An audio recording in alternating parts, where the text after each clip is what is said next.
Mailan M1, ito na yung top of the line sa mga cyclocomputer products ng Mailan. Mailan is a new player sa market natin. Madami pang ibang klase ng cycling related products ang hawak ng Mailan. Isa na dito yung mga cyclocomputers. Medyo matagal ko na din ginagamit ang M1 na model ng cyclocomputer nila. Sa video na to, i-review natin to at bibigyan ko din kayo ng guide tungkol sa paggamit ng cyclocomputer na to. Cyclocomputer o bike computers, ito yung gadget na ginagamit para pwede mo makita ang bilis ng takbo mo sa bike, kung gaano kalayo ng tinakbo mo, at madami pang ibang data. Itong Mailan M1, meron siyang 2.6 inches na display. Malaki at madaling makita ang mga data. Kaya isang sulyap mo lang, kita mo na agad. May backlight din, kaya kahit madilim, makikita mo pa din ang display. Hindi 7 segment ang display nito, yung parang kagaya sa mga calculator. Itong sa Mailan M1, hindi ganun. Kaya customizable talaga ang data na pwede mo i-display. Bluetooth Low Energy o BLE 4.0 ang wireless communication protocol na ginagamit nito para sa data transmission. May GPS na din, kaya no need na gumamit ng mga sensor sa bike para lang i-track ang speed at distance na tinatakbo mo sa bike. Dahil din may GPS na to, pwede mo din i-upload sa Strava yung ride mo. Ito yung isa sa maganda dito. Kung gumagamit ka ng Strava, no need na gamitin yung phone mo sa pag-record ng ride. Pwedeng ito na lang. Tipid ka na ngayon sa battery consumption ng phone mo. Kampante ka pa na hindi magloloko yung GPS reading kasi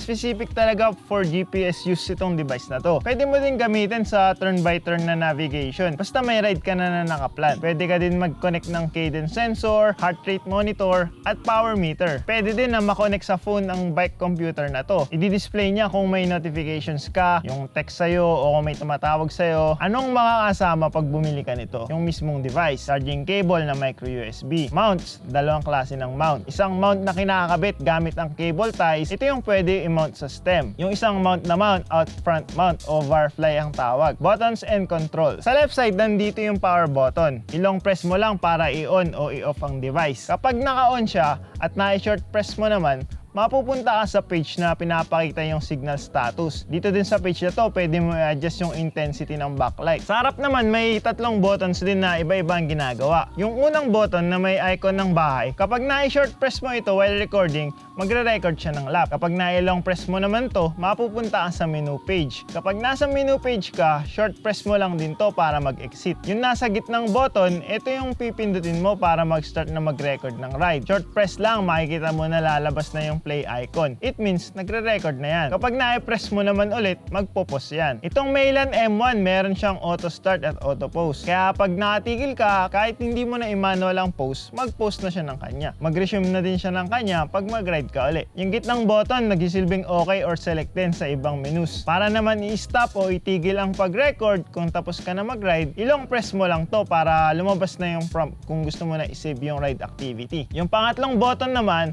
ito yung pang-browse ng next page. Sa kanang side naman, nandito yung up and down button. Up and down, dagdag bawas sa data input. Ito din yung pambago na kung ilan yung mga data na gusto mong ipakita sa display. Symbols at meanings dito. Kapag pinindot mo yung power button, babalik siya sa status page. Kapag pumindot ka ng kahit na ano sa front buttons, mag-e-exit siya sa status page. Yung up and down naman, pang-adjust ng lakas ng backlight, basta nasa status page ka. Dito sa status page, andyan yung current time at date, battery indicator kung ilang percent pa yung charge niya, at backlight brightness level na din. Yung mga icons naman, pag darken, it means connected yan. GPS yung una, kung nag-connect na ba sa satellite at nag-lock na ang position. Pangalawa yung Bluetooth, kung nakabukas ba. Importante to para mag-connect yung sensors at yung phone mo para sa notification. Pwede mo din kasi i-off yung Bluetooth kung hindi ka naman gagamit ng mga yon para mas makakatipid ka pa sa battery. Next one, yung speed sensor, cadence sensor, heart rate monitor, at power meter naman yung last. Aside sa status page, meron pang 4 na page na available. Pwede mo i-cycle yung pages gamit yung pangatlong button sa harap. Unang page yung sa actual na ride at yung mga data na gusto mo ipakita. Kapag nagbi-blink yung satellite icon, it means naghahanap pa din to ng signal. Hindi pa nakakonect sa satellite yung GPS. Mawawala yung icon na to pag okay na. Pag may play icon naman sa taas, it means nagre-record na. Pag post na yung icon, it means naka-post ng pagre-record. Pangalawang page naman, data page din, kagaya nung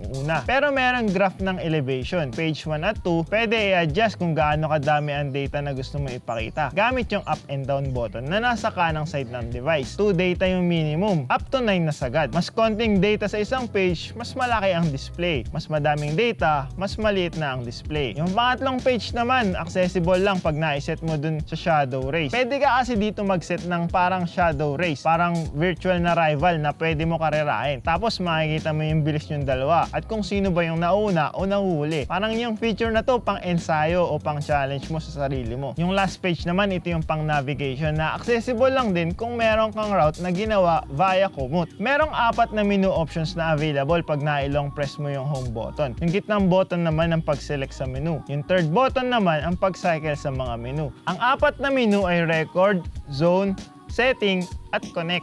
Record, ito yung pag magre-record ka ng ride. Zone, nandito naman yung auto lap. Kung gusto mo iset yung automatic na yung lap, depende sa distance o time. Nandito din yung settings ng rival na pwede mo iset yung bilis ng takbo niya. Yung training setting, nandito din kung gusto mo iset yung duration ng training, distance, max speed, at max cadence. Pwede ding zone ang gamitin kung meron kang heart rate monitor. Pwede mo i-manual ang pag-set ng resting heart rate at max heart rate mo. Pero pwede din na i-auto-calculate mo based sa previous records mo. Tapos pwede mo din i-on yung alarm. Depende sa zone, from zone 1 to 5. Last one, yung personal record. Nandito nakalista yung mga high score mo sa mga rides mo at kung kailan mo yung nagawa. Sa settings menu naman, nandito yung settings para sa sound. Ito yung beeps ng device. Pwede mo ito i-on o i-off. Time zone, andito din para sa tamang oras. Time format, kung gusto mo 12 or 24-hour format ang i-display ng device. Language, may option ka kung English o Chinese. Odo o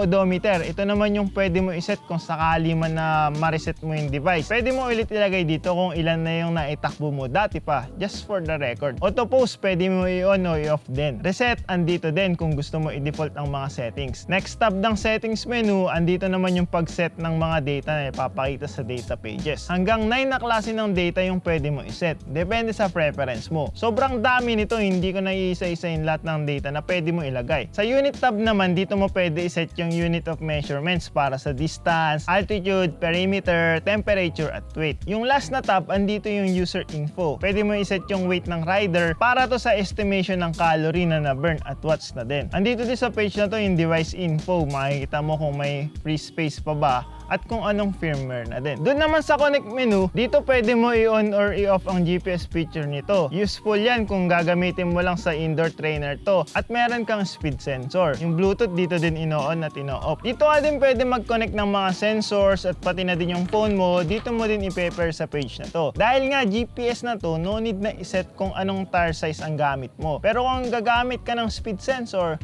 kailangan mo iset yan. Dito sa page na to yan na iseset. Take note lang na Bluetooth 4.0 sensors lang ang pwede dito sa Mayland M1. Hindi pwede yung mga Unplus na sensors. Hindi ko tuloy magamit yung Garmin speed and cadence sensor ko dito. Pero meron naman na sariling sensors ang Mayland na BLE 4.0. Swak at compatible dito sa device na to. Yung navigation feature nito, Komoot ang ginagamit. Kailangan meron kang Komoot app sa phone mo. Sa Komoot app, dun sa settings, Bluetooth Connect, piliin yung Mayland. Sa M1 device naman, pumunta sa Connect menu at i-connect yung lalabas na device na Komoot ang name. Pag connected na, pwede na basahin ng Mayland M1 yung navigation na nasa Komoot app. No need na tumingin sa cellphone para sa Komoot navigation. Doon na lang sa cyclocomputer. Yung Komoot navigation, may bayad na feature yan kung offline mo gagamitin. $30 din yung complete package. Lahat ng maps, offline access, tapos may voice navigation din. Pero ang kagandahan dito, partner ang Mayland at Komoot. Kaya yung bawat Mayland M1 na device, may libre na yan na complete package access per device for one account only. Para mag-upload sa Strava, Komoot o Garmin website ng ride activity data, kailangan nga lang via computer gawin. I-connect mo lang yung device via USB at doon ma-access mo na sa activity folder yung files na i-upload mo.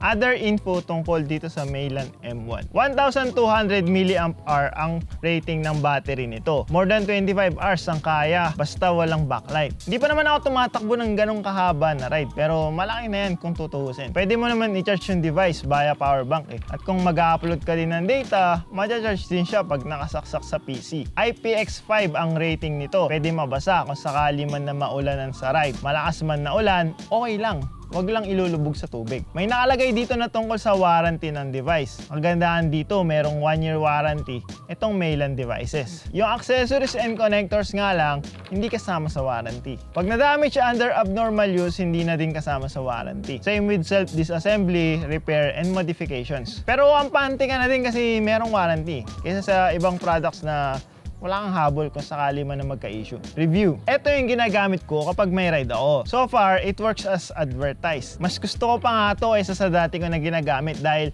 mas malayong display at mas mabilis mag-connect sa GPS. Meron pang navigation feature at notifications na din. Hindi ko pa masyado na-utilize yung navigation feature pero nakikita ko na useful to kung sakali na mag-ride ka sa unfamiliar na lugar o trails. Tapos, pahirapan pala yung internet access. At least may guide ka para hindi ka maligaw basta maplan mo lang yung route beforehand. Maganda din yung notification feature. Kung may tumawag sa akin, nakikita ko agad kung sino, kung dapat ko ba kunin yung phone ko. Same so kung may mag-text, ipapakita din yung message at kung sino yung nag-text. Kaya pwede na hindi na ilabas yung phone kung hindi naman importante. Tuloy lang sa ride. Maganda din yung training features nito para yun sa mga seryoso mag-training. So far, sa experience ko ng paggamit, maganda siya. Meron lang ako ilang nitpicks dito pero hindi naman deal breaker. I-mention ko na lang din. Una, walang ANT+ support. Sana meron na din para mas madaming sensor accessory na pwede magamit. Limited ka nga lang kasi dun sa mga pang Bluetooth 4.0 na sensors. Eh yung ibang model naman na Maylan cyclocomputer tulad ng M2,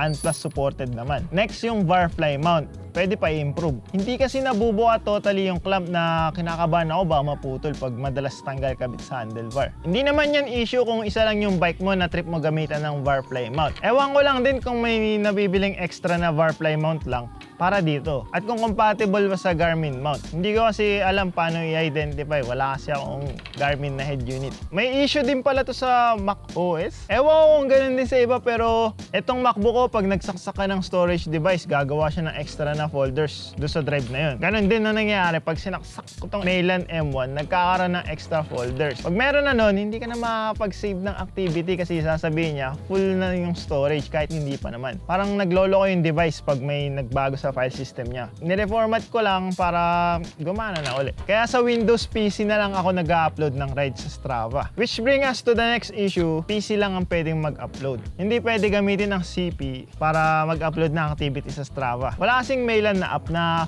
para dito sa ganitong purpose. Hindi naman issue sa akin pero baka hassle to sa iba na walang PC o gusto agad mag-upload ng ride pagkatapos pa lang ng ride nila. Sana in the future magkaroon din ng sariling app yung Maylan para dito. Yun lang naman, overall, this is a really nice cyclocomputer. Compared sa popular brands like Wahoo, Garmin, this is still cheaper while being able to serve yung same purpose. Kahit pala dun sa Brighton na 530 model, mas mura pa din tong Maylan M1. 5.5 up to 6K ang price na nakikita ko sa mga nagbebenta nito sa atin.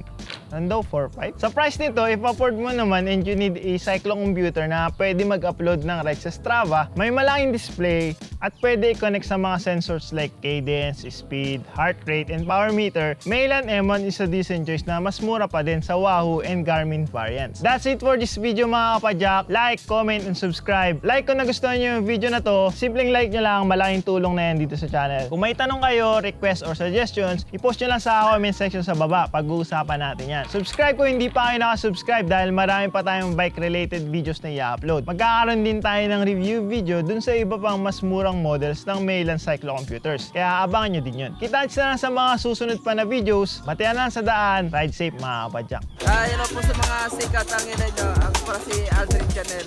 What's up mga kapadyak? Ako si Kaloy Calbang. Subscribe na kayo sa Andy Ahon. Shoutout Erika Speras Gigante. Shoutout, sikat ang ina nyo.